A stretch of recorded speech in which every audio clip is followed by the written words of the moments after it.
कहानी की शुरुआत में हम शुवान को देखते हैं जिसने शावरान को पकड़ कर रखा था। वो कहती है कि अब मैं वापस आ गई हूँ तो तुम ईचन की जिंदगी से चले जाओ। शावरान उसे कहती है कि मैं और ईचन पिछले 4 सालों से एक साथ हैं और अब तो मैं उसके बच्चे को लेकर प्रेग्नेंट भी हूँ। तुम तो अच्छी अपॉर्चुनिटी देखकर ईचन को छोड़कर अब्रॉड भाग गई थी। शुआन उसे कहती है कि तो क्या हुआ कि तुमने इतने सालों तक उसका साथ दिया, अब मैं यहाँ पर वापस आ गई हूँ ना, तो वो मुझे ही चुनेगा, मैं उसे अपना बना कर रहूंगी। इतना बोलकर वो इन गुंडों से कहती है कि तुम लोग मुझे यहाँ पर बांध दो। फिर वो शावरान से कहती है कि जब यहाँ पर ईचन आएगा तो सबसे पहले वो मुझे बचाएगा क्योंकि मैं उसका पहला प्यार हूँ। आज मैं तुम्हें दिखा कर रहूंगी कि ईचन ने तुम्हें कभी भी पसंद नहीं किया, वो आज भी मुझसे प्यार करता है। थोड़ी देर के बाद जब ईचन वहाँ पर आता कि ये गुंडे उसके पास से पैसे मांगते हैं। ईचन के पैसे देने के बाद ये लोग उसे कहते हैं कि तुम इनमें से एक ही लड़की को जिंदा बाहर ले जा सकते हो, तुम्हारे बाहर जाने के बाद हम दूसरी वाली को छोड़ देंगे। ईचन एक सेकंड भी सोचने में नहीं लगाता और शुआन को चुन लेता है, जिसे शावरान को काफी बुरा लगा था कि मैं इसकी वाइफ हूँ, पिछले 4 सालों से मैं इसके साथ रही और अब तो मैं इसके बच्चे को लेकर प्रेग्नेंट भी हूँ, फिर भी इसने मुझे नहीं चुना। उन दोनों के जाने के बाद ये गुंडे उसे जाने देते हैं, लेकिन जैसे ही वो खड़ी होने जाती कि नीचे गिर जाती है और उसका मिसकैरेज हो जाता है। यहाँ बाहर शुआन ईचन से कह रही थी कि ये सारा किडनैपिंग का आइडिया शावरान का था। वो इसके जरिए देखना चाहती थी कि तुम सबसे ज्यादा किसे पसंद करते हो। वो अभी डरने का नाटक कर रही थी कि ईचन कहता है कि माफ करना, शावरान की वजह से तुम्हें इतना सब कुछ झेलना पड़ा। अगले सीन में हॉस्पिटल में वो चिल्लाते हुए आ रहा था कि तुमने ये सारा किडनैपिंग का क्या नाटक लगा कर रखा है और डॉक्टर ने मुझे बताया कि तुमने अबॉर्शन करा लिया। मेरी माँ पिछले 4 सालों से बच्चे आने का इंतजार कर रही थी और तुमने प्रेग्नेंट होते ही ये कांड कर दिया। वो कहती है कि देखो, डॉक्टर ने कहा कि अगर मैंने अबॉर्शन नहीं कराया तो मैं मर जाऊंगी। मैंने भी ये फैसला काफी मजबूरी से लिया है। और जहाँ तक किडनैपिंग की बात है तो वो सब कुछ शुआन ने कराया था कि वो कहता है कि बस करो, कितना झूठ बोलोगी। शुआन काफी भोली भाली है, तुम्हारी तरह चालाक लोमड़ी नहीं, उस पर इस तरह के इल्जाम लगाना बंद करो। लगता है कि इन 4 सालों में इसने कभी भी मुझे पसंद नहीं किया, इसकी नजरों में आज भी शुआन है। जब ये लोग हॉस्पिटल से बाहर जा रहे थे कि ईचन की माँ आकर उसे एक जोर से चाटा लगा देती है कि तुमने मेरे वारिस के साथ ये क्या कर दिया, तुम्हें ये करने की परमिशन किसने दी। शावरान उसे कुछ समझाने चाहती कि वो कहती है कि चुप रहो श्रापित कहीं की। फिर वो ईचन से कहती है कि तुम ना इसे डिवोर्स दे दो, अब मैं इसे ज्यादा झेलना नहीं चाहती, वैसे भी अब तो शुआन वापस आ गई है ना, तो तुम उससे शादी कर लेना। शावरान कहती है कि अब ये कैसी बातें कर रही है, इन 4 सालों में मैंने बिल्कुल नौकरों की तरह आपकी सेवा की। कि वो कहती है कि ईचन, मुझे कुछ भी नहीं सुनना, बस ये लड़की मेरे घर से निकल जानी चाहिए। माँ के जाने के बाद वो कहती है कि अब तो माँ ने भी कह दिया, तुम्हारे पास ये अच्छा मौका है, तुम मुझसे डिवोर्स लेकर शुआन से शादी कर लो। वो कहता है कि नहीं, मैं तुम्हें जाने नहीं दूंगा, अभी शुआन काफी ज्यादा बीमार है और मैंने तुम्हें अपने पास बच्चे पैदा करने के लिए रखा है। ये सुनकर शावरान को बुरा लग जाता है।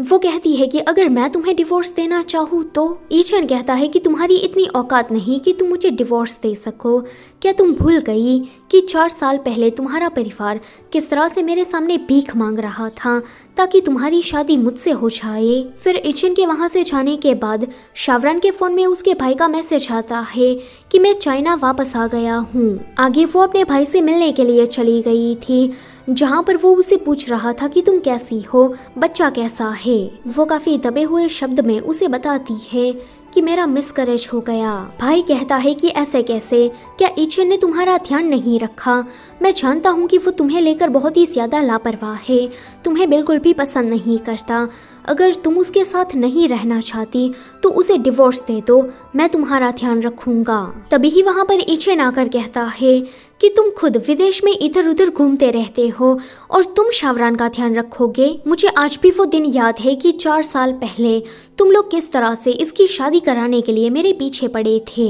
अब ये मेरी वाइफ बन चुकी है तो आगे से इसे मिलने मत आना, वरना मैं तुम्हें बैंकरप्ट कर दूंगा। इतना बोलकर वो शावरान को खींचकर बाहर लेकर आता है।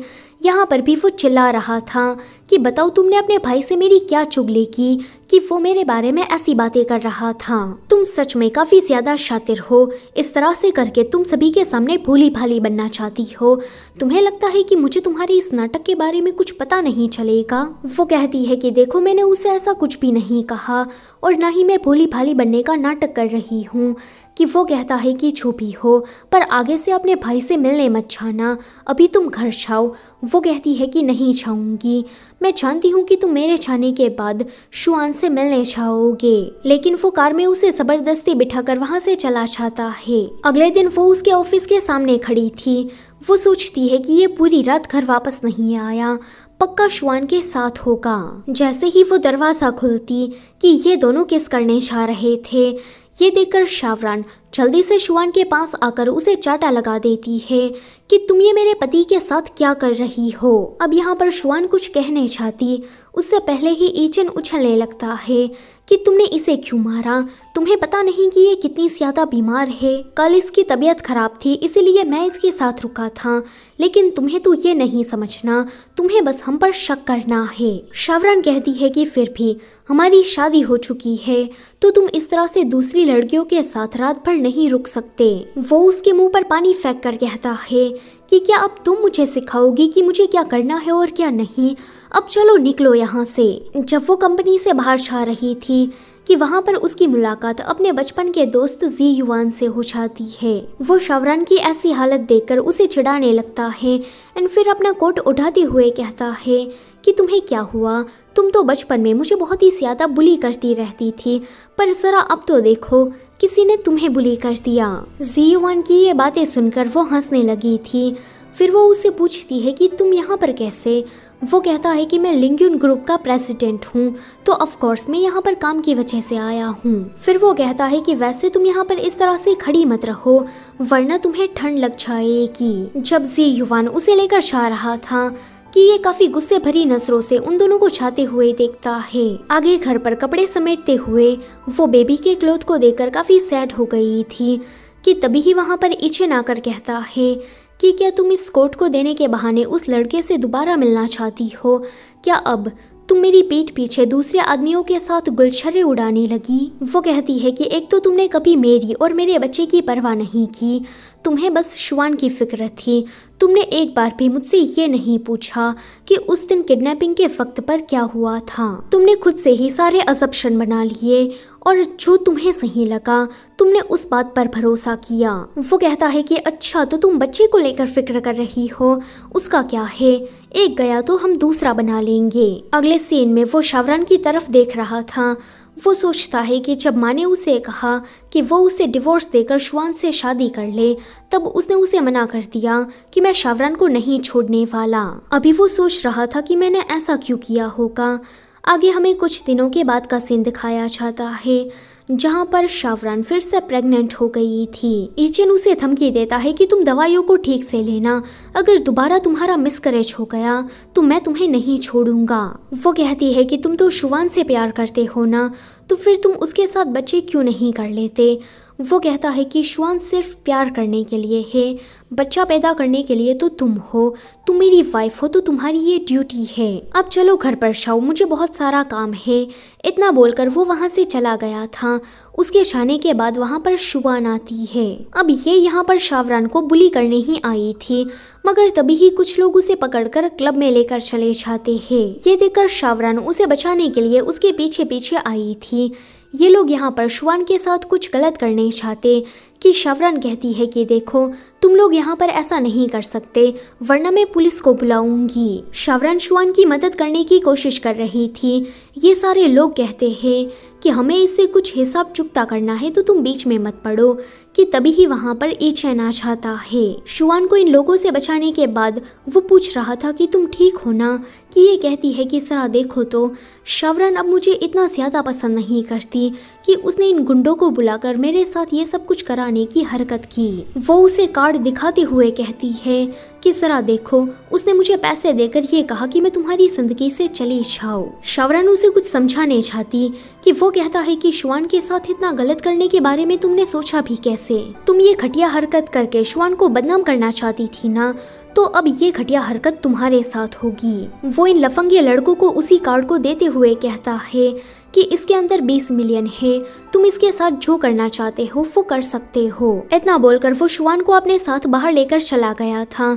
अंदर ये लोग उसके साथ कुछ भी गलत करने चाहते कि तभी ही वहाँ पर जी युवान आ जाता है। जी युवान को देखकर ये दोनों डर गए थे कि ये तो लिंग्युन ग्रुप का प्रेसिडेंट है, हमें इससे पंगा नहीं लेना चाहिए। जी युवान जब उसे बाहर लेकर जा रहा था कि तभी ही इचेन आकर कहता है कि जरा देखो तो ये लड़का फिर से, क्या अब तुम इसके साथ मेरी पीठ पीछे घूमने भी लगी? जी युवान कहता है कि तुम अपनी जबान संभाल कर बात करो, वो तुम ही थे जिसने इसको भूखे भेड़ियों के साथ अंदर छोड़ दिया था। अभी मैंने इसकी मदद की तो तुम हम दोनों को लेकर झूठे आरोप लगा रहे हो, क्या तुम्हारे अंदर कोई शर्म नहीं? इतना बोलकर वो शावरान को लेकर हॉस्पिटल चला जाता है। डॉक्टर उसे कहते हैं कि इस बेचारी लड़की की हालत तो काफी ज्यादा नाजुक है, लगता है कि इसको पहले किसी ने मारा है। अभी क्लब में इसके साथ जो कुछ भी हुआ उस वजह से वो सारे घाव वापस से खुल गए। ये सुनकर जी युवान सोच में पड़ गया था कि शावरान के साथ ऐसा भी क्या हो गया कि वो इतनी ज्यादा इंजर्ड है। जब वो घर वापस आती कि इचेन उसे कहता है कि तुम्हारा उस लड़के के साथ क्या चक्कर चल रहा है, क्या तुम उसके साथ मिलकर मुझे धोखा दे रही हो? क्या तुम भूल गई कि मैं तुम्हारा हस्बैंड हूँ? वो कहती है कि मैं तुम्हारी तरह नहीं, जो शादी होने के बाद भी अपने पहले प्यार के साथ अफेयर में हो। क्लब के अंदर मैं मुसीबत में थी तो बस जी युवान ने आकर मेरी मदद की, मेरा उसके साथ ऐसा वैसा कोई रिश्ता नहीं। वो कहता है कि क्या अभी अभी तुमने मुझे और शुआन को लेकर उंगली उठाई?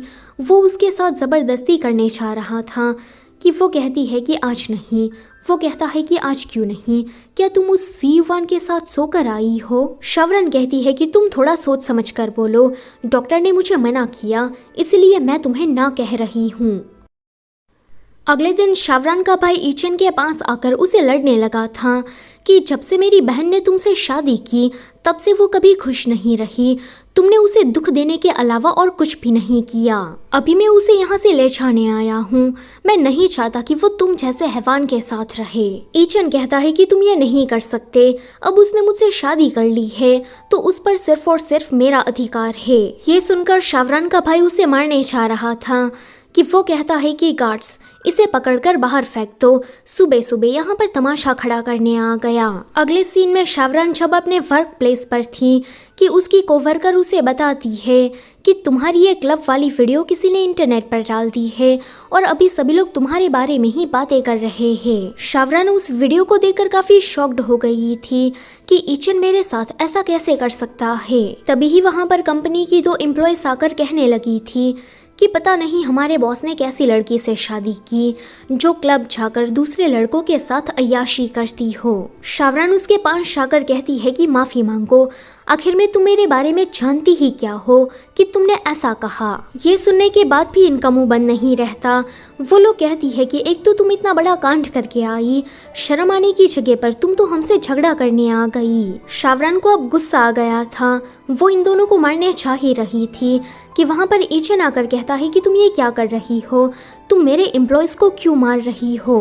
वो उससे पूछती है कि इचेन तुमने वो क्लब वाली वीडियो इंटरनेट पर क्यों डाली, क्या तुम्हें मेरी इज्जत की कोई परवाह नहीं। वो कहता है कि उस दिन शुआन के साथ तुम वो सब कुछ करने वाली थी तो क्या तुमने शुआन की इज्जत की परवाह की, नहीं ना, तो फिर मैं तुम्हारी क्यों करूँ। देखो मैंने ऐसा इसीलिए किया ताकि तुम आगे से शुआन को अपना टारगेट ना बनाओ। ये सुनकर शावरान को बुरा लग गया था। वो कहती है कि तुम तो ये भी नहीं जानते कि उस दिन क्लब में असल में क्या हुआ था, तुम्हें जो सही लगता है तुम बस उसी पर भरोसा करते हो। अब मैं यहाँ पर और ज्यादा काम नहीं करना चाहती, मैं रीज़न करके यहाँ से जा रही हूँ। कि वो कहता है कि लो तुम्हारा तो एक और नया नाटक शुरू हो गया। अगले सीन में शुआन उससे मिलने के लिए आई थी। वो कहती है कि तुम इतने अपसेट क्यों हो, क्या शावरान ने फिर से तुमसे झगड़ा किया? वो कहता है कि ऐसा कुछ नहीं है, मैं ठीक हूँ। वो कहती है कि देखो, मुझे शावरान के बारे में क्या सच्चाई पता चली। वो और उसका भाई कोई बायोलॉजिकल सिबलिंग्स नहीं है। उन लोगों ने शावरान को अनाथ आश्रम से उठाया था। अब इन सारे झूठे एविडेंस को देखकर ईचन को ऐसा लगने लगता है कि शायद शावरान का भाई शावरान को पसंद करता है। उन दोनों के बीच में कोई बायोलॉजिकल रिश्ता नहीं, शायद बचपन में ही वो उसे पसंद करने लगा होगा। अभी वो हम दोनों का डिवोर्स कराने के पीछे पड़ा है ताकि वो शावरान को अपने साथ विदेश ले जा सके। तभी ही वहाँ पर शावरान क्लब की असली सीसीटीवी फुटेज लेकर आ जाती है। वो यहाँ पर ईचन को दिखाना चाहती थी कि उस दिन असल में क्या हुआ था, पर जब वो अपना फोन चेक करने जाती कि उसमें से वो वीडियो गायब हो चुकी थी। वो समझ जाती है कि ये सब कुछ शुवान ने ही करवाया ताकि ईचन के सामने उसका फंडा ना फूट सके। अब शुवान यहाँ पर एकदम से इनोसेंट कार्ड प्ले करने लगती है कि शावरान, मैंने तुम्हारा क्या बिगाड़ा कि तुम मेरे पीछे इस तरह से पड़ी हो? उस दिन क्लब में तुमने मेरी इज्जत उछालने की कोशिश की, मगर फिर भी मैंने तुम्हें इस बात को लेकर माफ कर दिया। मेरे मन में तुम्हें लेकर कोई गिला शिकवा नहीं, तो प्लीज तुम भी इन सारी बातों को भूल जाओ और मुझे तंग करना बंद कर दो। शावरान कुछ बोलने चाहती कि ईचन कहता है कि बस करो, तुम झूठ बोलकर मुझे क्या शुवान की तरफ भड़काना चाहती हो? और ये एडिट की गई वीडियो को दिखाकर तुम क्या साबित करने वाली थी? तुमने तो ये सोचा होगा कि मैंने जो कांड किया मैं उसका इल्जाम शुवान पर लगा देती हूँ ताकि ईचन उसे गलत समझने लगे। लेकिन मैं अच्छे से जानता हूँ कि शुवान कैसी लड़की है। कैरेक्टर तो तुम्हारा ठीक नहीं, तुम तो अपने ही भाई के साथ मिलकर गुलछर्रे उड़ा रही हो। शावरान को अभी उसकी ये बात समझ में नहीं आती, पर फिर भी वो कहती है कि ईचन, मैं तो यहाँ पर तुम्हें समझाने आई थी, लेकिन तुम्हें कुछ समझना ही नहीं, तो फिर मैं क्या करूँ? अब मुझे तुमसे डिवोर्स चाहिए, मैं तुम्हारे साथ इस तरह से नहीं रह सकती। ईचन कहता है कि लो, इतने सारे कांड करने के बाद इस मैडम को डिवोर्स चाहिए।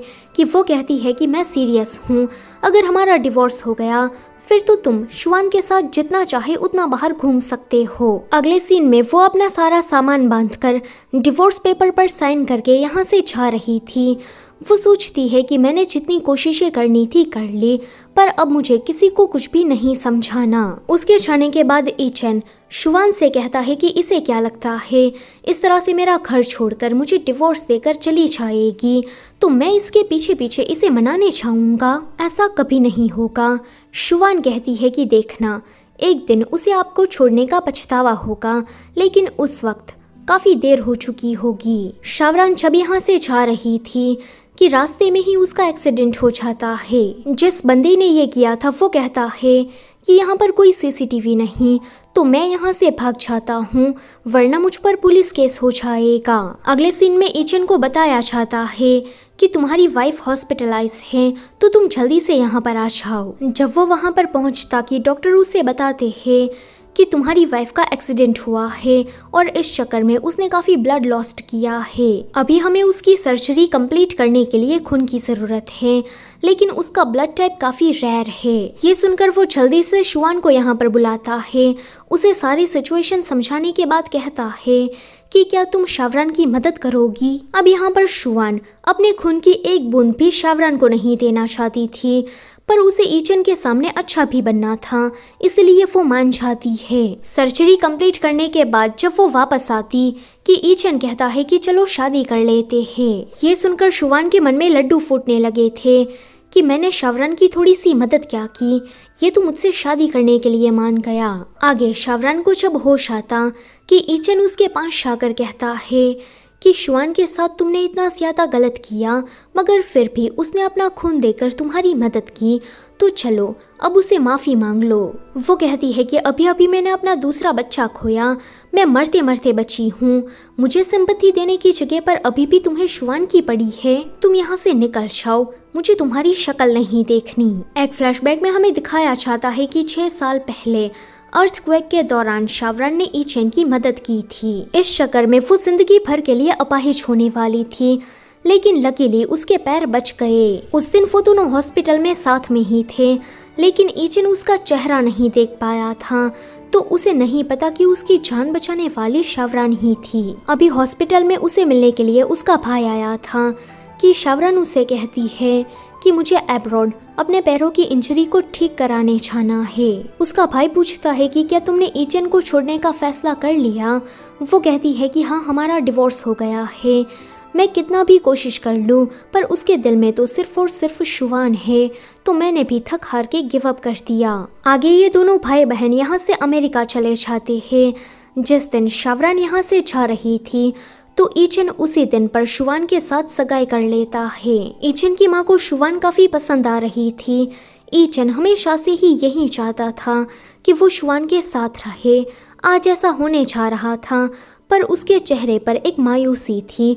उसके दिमाग में बस शावरान के ही ख्याल चल रहे थे। वो एकदम से उठकर बाहर आ जाता है, लेकिन यहाँ पर हर लड़की में उसे शावरान नजर आ रही थी कि वो कहता है कि ये मेरे साथ क्या हो रहा है। वो अपने असिस्टेंट से कहता है कि अभी शावरान कहाँ पर है, उसकी सारी डिटेल्स लाकर मुझे दो। जब वो वापस से इस होटल रूम में आता कि शुवान उससे बात करने की कोशिश करती है, लेकिन ये बहुत ही ज्यादा अनइंटरेस्टेड नजर आता है। तभी ही उसके असिस्टेंट का उसे कॉल आता है कि शावरान अपने भाई के साथ जिस प्लान से जा रही थी वो तो क्रैश हो गया और इसमें उन दोनों की मौत हो चुकी है। ईचन ये सुनकर काफी शॉक्ड हो गया था।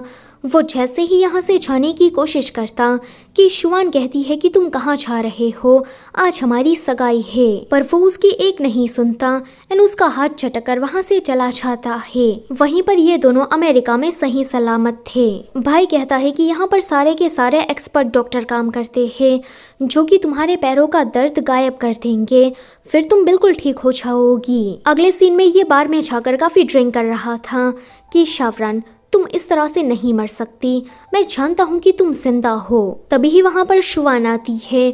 वो कहता है कि शावरान तुम आ गई। वो कहती है कि मैं शुवान हूँ। देखो, उस दिन अर्थक्वेक के दौरान मैंने तुम्हारी जान बचाई थी, तो अभी मेरे पैर काफी ज्यादा दुख रहे हैं और मुझे अर्जेंट सर्जरी की जरूरत है। वो कहता है कि माफ करना कि 6 सालों से तुम पैरों की इंजरी से जूझ रही हो, वो भी सिर्फ और सिर्फ मेरी वजह से। वो कहती है कि तुम ज्यादा चिंता मत करो, डॉक्टर ने कहा कि सर्जरी के बाद मेरे अपाहिज होने के चांस काफी कम हो जाएंगे। फिर कहानी हमें सीधा 2 सालों के बाद की दिखाई जाती है, जहाँ पर ईचन शावरान को अभी भी ढूंढ रहा था, लेकिन उसे उसका कोई पता नहीं चलता। आज रात शुवान उसके पास आती है कि चलो बच्चा करते हैं, लेकिन वो उसे खुद से दूर कर देता है कि नहीं, तुम्हारे पैर अभी भी ठीक नहीं हुए, तो मैं ये सब कुछ तुम्हारे साथ नहीं करना चाहता। वो सोचती है कि इन 2 सालों में इसने मुझे हाथ तक नहीं लगाया, ये सारी उस शावरान की गलती है, ये अभी भी उसे पसंद करता है। आगे ये दोनों चाइना वापस आ गए थे, जहाँ पर शावरान पहले से ज्यादा खुश लग रही थी। वो अपने भाई से कहती है कि अब मेरे पैरों में बिल्कुल भी दर्द नहीं। उसका भाई कहता है कि जब मैं यहाँ पर आया तो मुझे पता लगा कि ईचन ने शुवान से शादी कर ली है। वो कहती है कि ईचन से मुझे अब कोई फर्क नहीं पड़ता, तो प्लीज आप उसकी बात मत करिए। वैसे भाई मैं ये सोच रही थी कि आपने अभी तक गर्लफ्रेंड क्यों नहीं बनाई, कि उसका भाई कहता है कि पहले मैं तुम्हें सेटल कर दूं, उसके बाद मैं अपने बारे में कुछ सोचूंगा। तभी ही वहाँ पर जी युवान इन दोनों को लेने के लिए आ गया था। उसे देखकर भाई सोचता है कि जी युवान बचपन से ही शावरान की तरफ काफी अच्छा रहा, अगर शावरान को भी वो पसंद आ गया तो मैं इन दोनों की शादी करा दूंगा। अगले सीन में जी युवान शावरान को चाइनीज खाना खाने ले गया था, क्योंकि उसने काफी लंबे टाइम से ये नहीं खाया था। उसी रेस्टोरेंट में शुवान अपने बॉयफ्रेंड के साथ आ जाती है। उस लड़के को देखकर शावरान को याद आता है कि ये तो वही क्लब वाला लड़का है, यानी कि ये ईचन की पीठ पीछे कब से इसके साथ अफेयर में है और ईचन को इसकी कानों कान कोई भी खबर नहीं। वो उसे कहती है कि तुम खुलेआम अपने बॉयफ्रेंड के साथ घूम रही हो, अगर मैं ये बात ईचन को बता दूं तो फिर तुम्हारा क्या हाल होगा। वो कहती है कि कुछ भी नहीं, देखो मैं ईचन के बच्चे को लेकर प्रेग्नेंट हूँ, तो वो लोग मुझे घर से नहीं निकाल पाएंगे। वैसे ईचन की माँ तो तुम्हें बिल्कुल भी पसंद नहीं करती, अगर तुमने उसे सच भी बता दिया फिर भी वो तुम्हारा यकीन बिल्कुल भी नहीं करने वाली। इतना बोलकर शुवान अपने बॉयफ्रेंड के साथ काफी चौड़ मारती हुई वहाँ से चली जाती है। जीयुआन कहता है कि अगर तुम कहो तो मैं इसे सबक सिखाता हूँ। वो कहती है कि नहीं, अब मुझे इससे कोई फर्क नहीं पड़ता, उसे जो करना है वो करे। फिर वो उसे कहता है कि क्या तुम मेरी पार्टनर बनकर एक एलिट पार्टी में आओगी। ऐसा बोलकर जी ह्यूफन ने उसे इनडायरेक्ट वे में डेट करने के लिए पूछा था कि वो उसके इशारे को समझकर उसे हाँ कह देती है। आगे ये दोनों उस पार्टी में जाने के लिए कपड़े खरीदने गए थे, जहाँ पर शावरान को एक ड्रेस पसंद आ जाती है। जब वो उसे ट्राई करने के लिए चेंजिंग रूम में गई थी कि तभी ही वहाँ पर ये दोनों आ जाते हैं। शुवान पूछती है कि तुम यहाँ अकेले क्या कर रहे हो, कि वो कहता है कि मैं अकेला नहीं आया हूँ, मैं अपनी गर्लफ्रेंड के साथ यहाँ पर शॉपिंग कर रहा हूँ। तभी ही शावरान बाहर निकलती है कि जी ह्यूफन देखो ये ड्रेस मुझ पर कैसी लग रही है। ईचन कहता है कि शावरान क्या तुम जिंदा हो, तुम पिछले 2 सालों से कहाँ थी, मैंने तुम्हें ढूंढने की काफी कोशिश की। शुवान सोचती है कि ये अचानक से इसके सामने कैसे आ गई, यानी कि शुवान को शावरान के जिंदा होने वाली बात पहले से ही पता थी। जी ह्यूफन कहता है कि ये मेरी गर्लफ्रेंड है तो तुम अपने हाथ इससे दूर रखो। शुवान कहती है कि इसने जो ये ड्रेस पहनी है ईचन मुझे यही चाहिए। शावरान कहती है कि दूसरों की चीजें चुराने की ये गंदी आदत तुम्हारी अभी तक गई नहीं। ईचन शुवान से कहता है कि रहने दो, मैं तुम्हें किसी और स्टोर पर ले जाता हूँ। उन दोनों के जाने के बाद जी ह्यूफन कहता है कि तुम इस ड्रेस में सचमुच में काफी ब्यूटीफुल लग रही हो। फिर 1 हफ्ते के बाद ये दोनों उस पार्टी को अटेंड करने के लिए चले जाते हैं, जहाँ पर शावरान को देखकर कुछ लड़कियां आपस में बातें करती है कि इसके भाई ने इसे शाव फैमिली की वारिस बना दिया, अब पूरा शाव ग्रुप ये अकेली हैंडल कर रही है। तभी ही वहाँ पर शुवान आकर उसे प्रोवोक करने लगती है कि तुम ईचन के साथ 4 साल से थी, लेकिन उसने तुम्हें कभी भी पसंद नहीं किया, शुरुआत से ही उसके दिल में सिर्फ और सिर्फ मैं थी। ईचन के छोड़े जाने के बाद तुम तो अपने भाई के पास चली गई, वो तुमसे इतना प्यार करता है कि उसने अपनी कंपनी भी तुम्हारे नाम कर दी। यहाँ पर वो भाई बहन के रिश्ते को लेकर गलत बोल रही थी कि ये सुनकर तो किसी को भी गुस्सा आ जाए। शावरान गुस्से में ही उसे धक्का मार देती है। तभी ही वहाँ पर ईचन की माँ आकर कहती है कि तुमने ये क्या किया, ये प्रेग्नेंट है, तुम 2 साल पहले मेरे बेटे को छोड़कर चली गई थी एंड जब वापस आई तो मेरी बहू को तंग करने लगी, मैंने सच कहा था, तुम सचमुच में श्रापित हो। शावरान कहती है कि जरा मैं आपको याद दिलाऊं तो आपने उस दिन चाटा मारकर मुझे कहा था कि मैं ईचन की जिंदगी से चली जाऊं, तो अभी आप इस तरह की दोगली बातें मुझसे मत करिए। जब ये दोनों इस पार्टी से जा रही थी कि शुवान कहती है कि मेरी प्रेगनेंसी के बारे में आप ईचन को कुछ भी मत बताना, मैं उसे सरप्राइज देना चाहती हूँ। अब ये बात सुनकर हमें पता लग जाता है कि ये बच्चा ईचन का नहीं बल्कि उसके बॉयफ्रेंड का है। अगले सीन में ईचन जब जी ह्यूफन से मिलता है कि वो कहता है कि तुम यहाँ पर अकेले, शावरान कहाँ पर है। इस पर जी ह्यूफन कहता है कि तुम मेरी गर्लफ्रेंड की फिक्र मत करो, अपनी वाइफ को संभालो, वो खुले सांड की तरह किसी के भी साथ घूम रही है, कहीं तुम्हें एक दिन ये ना पता लगे कि तुम्हारी चिड़िया को तो कोई और कौवा उड़ा कर ले गया। इतना बोलकर जी ह्यूफन तो वहाँ से चला जाता है। ईचन अपने असिस्टेंट से कहता है कि जरा तुम मेरी वाइफ पर नजर रखो कि वो आजकल किस किस से मिलती है। शावरान इस पार्टी से जब घर वापस आ रही थी कि शुवान का भेजा हुआ एक आदमी उसके पास आकर उसके पैरों पर हमला कर देता है। वो बंदा बार बार उसके पैरों पर वार कर रहा था, लेकिन जैसे ही ईचन वहां पर आता कि वो भाग जाता है। वो कहती है कि मेरे पैर काफी दुख रहे हैं, प्लीज मुझे हॉस्पिटल ले जाओ। अगले सीन में हॉस्पिटल में ईचन को शावरान से बात करने का मौका मिल जाता है। वो कहता है कि डॉक्टर ने कहा कि तुम्हारे पैर काफी इंजर्ड है। उन्होंने बताया कि ये काफी पुरानी चोट थी और तुम पिछले 2 सालों से अमेरिका में रहकर इसी चोट का इलाज करा रही थी। वो कहती है कि मेरी मदद करने के लिए शुक्रिया, अब तुम यहाँ से जा सकते हो। वो कहता है कि तुम 2 सालों तक अमेरिका में अपने भाई के साथ रही, तो मेरी एक छोटी सी सलाह मानो, उससे दूर रहो, वो आदमी ठीक नहीं। वो कहती है कि अब तो हमारा डिवोर्स हो गया, तो तुम्हारा कोई हक नहीं बनता कि तुम मुझे ये कहो कि मुझे क्या करना है और क्या नहीं। ये सुनकर वो वहाँ से चला जाता है।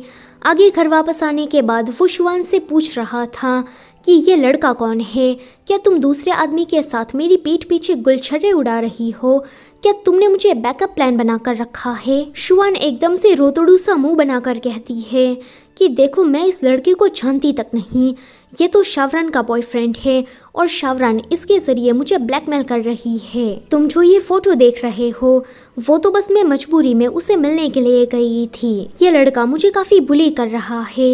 ये सुनकर वो कहता है कि ऐसी बात है, माफ करना कि मैं तुम पर चिल्लाया, आगे से इस लड़के से मिलने मत जाना, मैं इसे अकेले ही हैंडल कर लूंगा। इतना बोलकर ईचन वहां से चला गया था और उसके जाने के बाद ये एक किलर स्माइल देती है। वहीं हॉस्पिटल में जी युवान शावरान से मिलने के लिए आया था कि तुम ठीक हो ना, मुझे तुम्हें अकेले छोड़कर नहीं जाना चाहिए था। वो कहती है कि मैं बिल्कुल ठीक हूँ, वैसे भाई ने मुझे शाव फैमिली की वारिस बना दिया तो अब मुझे कंपनी में काम करने जाना पड़ेगा। जी युवान कहता है कि अगर तुम्हें कुछ भी समझ में ना आए तो मुझे पूछ लेना, मैं तुम्हारी मदद करूंगा। जब शावरान की कंपनी संभालने वाली बात शुआन को पता लगती कि वो ईचन की माँ को भड़काने के लिए चली गई थी, ईचन की माँ उसे कहती है कि डोंट वरी, मैं उसकी कंपनी को बर्बाद कर दूंगी।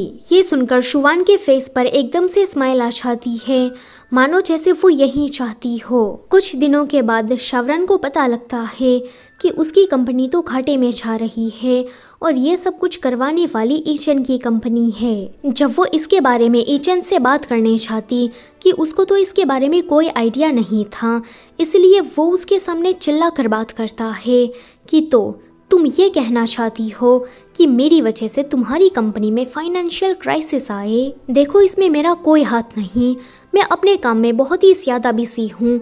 वैसे 2 साल होने को आए पर तुम्हारी ये झूठ बोलने की आदत अभी तक गई नहीं। ये सुनकर शावरान थोड़ा सोच में पड़ गई थी कि अगर ये ईचन ने नहीं कराया तो फिर ये किसका काम है। मगर अगले ही दिन उसे पता लग जाता है कि इन सबके पीछे तो ईचन की माँ का हाथ है। वो कहती है कि अगर इसी तरह से वो हमारी कंपनी पर अटैक करती रही तो एक दिन ये कंपनी बैंकरप्ट हो जाएगी। मुझे किसी भी तरह से आंटी के पास जाकर उसे बात करनी होगी। आगे शावरान ईचन की माँ के पास नेगोशिएट करने गई थी ताकि वो उसकी कंपनी में ज़्यादा अटैक ना करे। अभी इन दोनों की बातचीत चल ही रही थी कि वहाँ पर एक वेटर चाय लेकर आती है जिसके अंदर शुआन ने पहले से ही जहर मिलाकर रखा था। अब इस जहर वाली चाय को ईचन की माँ पी लेती है जिससे वो बेहोश हो गई थी। ये देखकर शावरान को कुछ समझ में नहीं आता कि ये अभी अभी तो ठीक से मुझसे बात कर रही थी, अचानक से इनको क्या हो गया। शुआन जो कि वहीं पर ही थी, वो शावरान पर इल्जाम लगाते हुए कहती है कि तुमने इनके साथ क्या किया, ये अचानक से बेहोश कैसे हो गई। आगे उसे हॉस्पिटल ले जाया जाता है जहाँ पर ईचन भी आ गया था। वो आते ही सीधा शावरान को चाटा लगा देता है कि तुम्हें मुझसे प्रॉब्लम थी ना तो मुझसे बात करती, तुमने ये मेरी माँ के साथ क्या किया। शावरान उसे कुछ कहने चाहती कि डॉक्टर ऑपरेशन रूम से बाहर निकलकर कहते हैं कि माफ़ करना, हम तुम्हारी माँ को बचा नहीं सके क्योंकि उसकी पूरी बॉडी में जहर फैल चुका था। ये सुनकर ईचन और शावरान दोनों ही शॉक्ड हो जाते हैं। शुआन जिसने ये किया था वो तो मन ही मन में काफी हंस रही थी। अब यहाँ पर ईचन एकदम से अपना आपा खो बैठता है और शावरान का गला पकड़कर कहता है कि तूने मेरी माँ को मारा ना, क्योंकि उसने तुम्हारी कंपनी को बैंकरप्ट करने की कोशिश की। ऐसा करके तुमने उसके साथ अपना बदला ले लिया। अब मैं भी तुम्हारी शॉप फैमिली को नहीं छोड़ूंगा, सबको कंगाल करके रास्ते पर लाकर खड़ा कर दूंगा। शावरान जब उसे कुछ समझाने की कोशिश करने चाहती कि ये हर बार की तरह उसकी बातों को सुनता ही नहीं। फिर हमें कुछ दिनों के बाद का सीन दिखाया जाता है जहाँ पर ईचन ने अपनी माँ का फ्यूनरल पूरा कर दिया था। माँ ने वारिस के तौर पर शुआन को चुना था, इसीलिए उसके मरने के बाद शुआन को उसकी सारी जायदाद मिल जाती है। अभी इसके दिमाग में बस यही चल रहा था कि ईचन की माँ की जायदाद तो मैंने अपने नाम कर ली है, अब ईचन की बारी है। वो उसे कहती है कि देखो ना, शावरान ने तुम्हारी माँ को मारा तो क्या तुम उसके साथ कुछ भी नहीं करने वाले। वो कहता है कि उसने मेरे साथ इतना गलत किया, तुम्हें लगता है कि मैं उसे इतनी आसानी से जाने दूंगा। मैंने ऑलरेडी शाव ग्रुप को खत्म करने की शुरुआत कर दी है। जैसे ही उसकी कंपनी बर्बाद होगी कि मैं उसकी मौत से भी ज्यादा बदतर हालत कर दूंगा। आगे ईचन की वजह से शावरान की कंपनी बंद होने की कगार पर आ गई थी। कर्जा मांगने वाले आज उसके ऑफिस में आकर तमाशा खड़ा कर रहे थे और सारे डॉक्यूमेंट्स चीजों को इधर उधर फेंक रहे थे। वो इन कर्जे वालों को संभाल ही रही थी कि उसे एक और झटका लगता है कि ईचन ने अपनी माँ की मौत के ऊपर उसके ऊपर केस कर दिया है। फिलहाल उसका भाई आकर इन कर्जे वालों को पैसे देकर शांत करता है, लेकिन शावरन को ही अब अपने आप को बेगुनाह साबित करना पड़ेगा। उसके बाद वो खुद से ही माँ की मौत के पीछे इन्वेस्टिगेशन करना चालू कर देती है। अगले सीन में शावरन का भाई ईचन के पास आकर जोर से उसे एक मुक्का मारकर कहता है कि आखिर में तुम मेरी बहन का पीछा कब छोड़ोगे? तुमने उसके साथ ऑलरेडी काफी गलत कर दिया है, प्लीज सब बस करो। ईचन कहता है कि मैं अच्छे से जानता हूँ कि तुम अपनी बहन को पसंद करते हो, इसलिए हर बार उसके लिए मुझसे लड़ने आ जाते हो। भाई कहता है कि तुम ये क्या बकवास कर रहे हो, मेरी और उसकी माँ सेम है, हम बायोलॉजिकल सिबलिंग्स हैं। तुम भला हम दोनों भाई बहन के रिश्ते को लेकर इतनी गंदी सोच रखते हो, मुझे पता नहीं था। तुम्हें तो शर्म आनी चाहिए। एक तो तुमने मेरी बहन के साथ 4 साल तक शादी में रहकर उसे टॉर्चर किया और अभी भी तुम उसे बस तंग कर रहे हो। तुम्हें तो नाली का कीड़ा कहना भी गलत होगा, तुम तो उससे भी ज्यादा गए गुजरे हो। अगले दिन शावरन ने इन्वेस्टिगेशन करके पता लगा लिया था कि ईचन की माँ की मौत के पीछे शुवान का हाथ है। वो अपने साथ सबूत और गवाहों को दिखाते हुए ईचन को ये बात साबित कर देती है। सारी सच्चाई अपने सामने थी, फिर भी ईचन को यकीन नहीं हो रहा था कि शुवान मुझे इतना बड़ा धोखा कैसे दे सकती है। शावरन उसे कहती है कि उसे तुम्हारी माँ की सारी जायदाद मिल गई तो उसका अगला टारगेट पक्का तुम होगे। आगे वो कुछ बोलने चाहती कि बेहोश हो जाती है। अगले सीन में ईचन उसे कह रहा था कि डॉक्टर ने बताया कि तुम लो ब्लड शुगर की वजह से बेहोश हो गई। वो कहती है कि तुमने मेरी कंपनी को खत्म किया, मुझ पर केस करके झूठे आरोप लगाए, तो इन सारी प्रॉब्लम्स को निपटने के चक्कर में ही ये हो गया होगा। तभी ही वहाँ पर उसका असिस्टेंट आकर कहता है कि जांच पड़ताल करने पर पता लगा कि शुवान ने ही आपकी माँ को मारा है। बाहर उसका एक लड़के के साथ अफेयर भी चल रहा था। वो उसके साथ प्रेग्नेंट हो गई और आपकी माँ को उसने ये बताया कि ये बच्चा तो आपका है। 8 साल पहले अर्थक्वेक के दौरान आपको बचाने वाली शावरन थी, लेकिन शुवान ने इस बात का क्रेडिट ले लिया। ईचन ये सब कुछ देखकर कहता है कि लगता है कि मैंने शुरुआत से ही किसी गलत लड़की पर भरोसा कर लिया। मैं उससे इतना प्यार करता था, लेकिन बदले में वो मुझे बस धोखा दे रही थी, मेरे पैसों के पीछे पड़ी थी। शावरन उसे कहती है कि ये बात मैंने पहले तुम्हें कितनी बार समझाने की कोशिश की, तब तो मैं तुम्हें झूठी और वो तुम्हें सच्ची लगती थी। अगले सीन में ईचन शुवान को हॉस्पिटल बुलाकर उसके पैरों की एक्सरे रिपोर्ट निकलवाता है, जिसके अंदर कुछ भी ना आता देखकर वो कहती है कि ईचन देखो तो अब मेरे पैर बिल्कुल ठीक हो गए। वो कहता है कि तुम और कितना झूठ बोलोगी, मुझे तुम्हारे बारे में सब पता लग गया है। 8 साल पहले मेरी जान बचाने वाली तुम नहीं बल्कि शावरन थी। उस वक्त मुझे लगा कि तुमने मुझे बचाया, इसलिए मुझे तुमसे प्यार हो गया था, लेकिन ये प्यार तो बस एक इल्यूजन था। तुमने मेरी पीठ पीछे एक बॉयफ्रेंड रखा और उसके साथ मिलकर तुम प्रेग्नेंट भी हो गई। फिर मेरी माँ को मारने के बाद उसकी जायदाद हड़प ली और अभी तुम मेरी फील्डिंग सेट करने में लगी हो। ईचन को इतना ज्यादा गुस्से में देखकर वो जल्दी से भागकर शावरन के पास आती है एंड कहती है कि तुमने ही उसे ये सब कुछ बताया ना, तुम्हारी वजह से मेरा सारा प्लान खराब हो गया। वो जैसे ही चाकू लेकर उसे मारने चाहती कि वहाँ पर ईचन अपने बंदों के साथ आ गया था। वो इन लोगों से कहता है कि इसे पकड़कर पुलिस के पास ले जाओ और उनको सारे सबूत दिखा दो और मेक श्योर करना कि जब इसे जेल की सजा हो जाए तो जेल के अंदर भी ये चैन की सांस नहीं ले पानी चाहिए। शुवान के जाने के बाद ये शावरन से कहता है कि प्लीज मुझे माफ कर देना कि मैंने तुम पर कभी भरोसा नहीं किया, पर अब तो मुझे सारी सच्चाई पता लग गई है, तो चलो दोबारा शादी कर लेते हैं और एक दूसरे के साथ रहते हैं। शावरन कहती है कि नहीं, 4 साल तक मैंने तुमसे बेइंतहा प्यार किया, पर तब तो तुमने मेरी कभी कद्र नहीं की। उस वक्त तो तुम्हें बस शुवान की फिक्र लगी रहती थी। मैंने 2 बार अपने बच्चे को खोया, तब भी तुमने मेरी बिल्कुल परवाह नहीं की, तब भी तुम शुवान को लेकर ही कंसर्न थे। जब मैं सब कुछ भुलाकर यहाँ 2 सालों के बाद वापस आई, तब भी तुमने मुझे बुरी तरीके से ट्रीट किया। तुमने मेरी कंपनी बर्बाद कर दी, मुझ पर झूठे आरोप लगाकर केस फाइल कर दिया। तुम्हारी वजह से मुझे कितनी सारी मुसीबतों का सामना करना पड़ा। तुम्हें लगता है कि तुम दूसरा मौका पाने के लायक भी हो? ईचन कहता है कि फिर भी मैं तुम्हें अपना बना कर रहूंगा। वो कहती है कि नहीं, अब जी-ह्वान मेरा बॉयफ्रेंड है। वो कहता है कि नहीं, तुम जरूर मुझे दूसरा चांस दोगी, मैं तुम्हें अपने आप को साबित करके रहूंगा। उसके जाने के बाद वहाँ पर जी-ह्वान आया था। वो कहता है कि माफ़ करना, मैं तुम्हारी कंपनी को वापस से खड़ा करने में इतना बिजी हो गया कि मैंने तुम पर ध्यान नहीं दिया।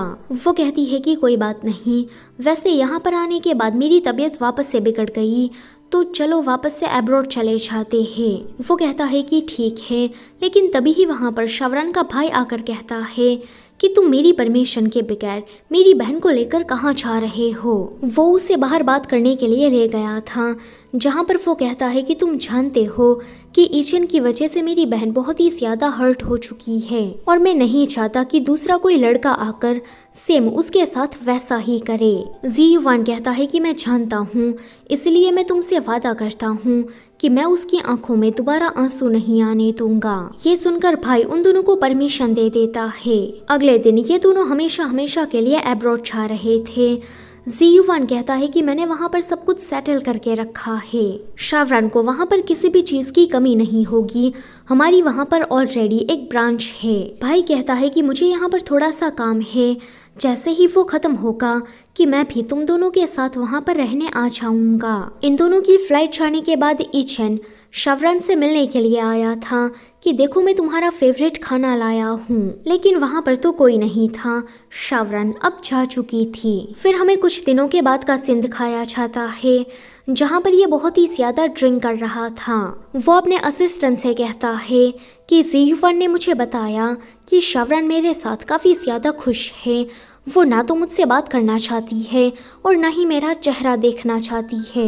ये सारी मेरी गलती है, मैंने अपनी जिद के चलते गलत लोगों पर भरोसा कर लिया और जो लोग मुझे सच्चा प्यार करते थे उनकी मैंने कभी कद्र नहीं की। आज ये इतना ज्यादा दुखी था कि कुछ ज्यादा ही ड्रिंक कर लेता है। अगले दिन डॉक्टर उससे कह रहे थे कि ज्यादा अल्कोहल कंज्यूम करने की वजह से तुम्हारे स्टमक में हैमरेज हो गया है, तुम्हारी हालत अभी इतनी ज्यादा क्रिटिकल है कि ऑपरेशन के बाद भी तुम जिंदा बच नहीं पाओगे, अभी तुम्हारे पास जिंदगी जीने के लिए बस बचे कुछ दिन है।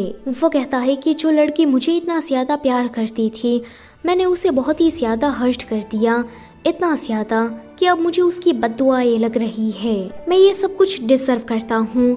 मरने से पहले वो शावरान की खुशियों की दुआ मांगता है कि वो जहाँ रहे खुश रहे। बस ये बोलते हुए उसकी मौत हो जाती है और इस ड्रामा का भी एंड होता है। तो गाइस वीडियो पसंद आई है तो लाइक करना और चैनल पर नए हो तो उसे सब्सक्राइब करते जाना। Thank you for watching.